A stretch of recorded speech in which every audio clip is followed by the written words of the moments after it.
നമസ്കാരം സുഹൃത്തുക്കളെ, എന്തൊക്കെയാണ് ഉഷാറല്ലേ?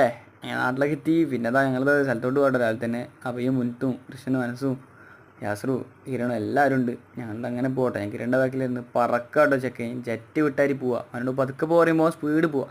അങ്ങനെ ഞങ്ങൾ നേരതാ നമ്മളെ ലൊക്കേഷനിൽ എത്തിയിട്ടോ. ലൊക്കേഷൻ എന്ന് വെച്ചാൽ തൊട്ടിൽപ്പാലത്തുള്ള ഒരു കുളിക്കുന്ന സ്പോട്ടാട്ടോ കാണിച്ചു തരാം. ഇതാണ് സുഹൃത്തുക്കളെ ആ മനോഹരമായ എന്താ പറയുക പ്രകൃതി രമണീയമായൊരു സ്പോട്ട്. ഞാൻ ആർക്കും അറിയപ്പെടാത്തൊരു സ്ഥലമാണ്. ഇതൊരു ടൂറിസ്റ്റ് പ്ലേസായി മാറട്ടെ എന്ന് ഞാൻ പറയുകയാണ്. അപ്പോൾ എല്ലാവരും വരിക. എന്തായാലും വൈബ് കാഴ്ചകൾ അന്തരീക്ഷമൊക്കെ നോക്കി ആകാശമൊക്കെ. പിന്നെ എന്താ വെച്ചാൽ ശ്രദ്ധിച്ച് കൂടുതൽ എടുത്ത് ഞാൻ പറഞ്ഞതെന്ന് വെച്ചാൽ ആളില്ല എന്ന് തോന്നും. പക്ഷേ ആരും എടുത്തിട്ട് അങ്ങനെ നീന്താറുന്നവർ മാത്രം ചാടുക. അല്ലാത്തൊരു ചാടിക്കഴിഞ്ഞാൽ സീനാണ്. അടിയിലേക്ക് പോയാൽ പിന്നെ നമ്മളെ വീട്ടുകാരൊക്കെ ഉള്ളൂ നഷ്ടപ്പെടുക.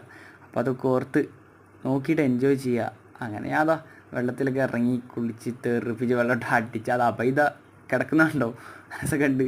പിന്നെ വെള്ളത്തിൽ കളിച്ച് നേരെ പാൻറ്റ് മാറ്റിയിട്ടോ കാലൊന്ന് കഴുകാരിച്ച് നല്ല തണുപ്പുള്ള വെള്ളം ചൂടത്ത് കാലൊക്കെ കഴുകി. പിന്നെ ഞങ്ങളവിടെ തിരിച്ചു വരികയാണ്. പിന്നെ നമ്മളെ MMC എത്തിയപ്പോൾ ഒരു കരിമ്പ് ജ്യൂസ് കുടിക്കാച്ച്.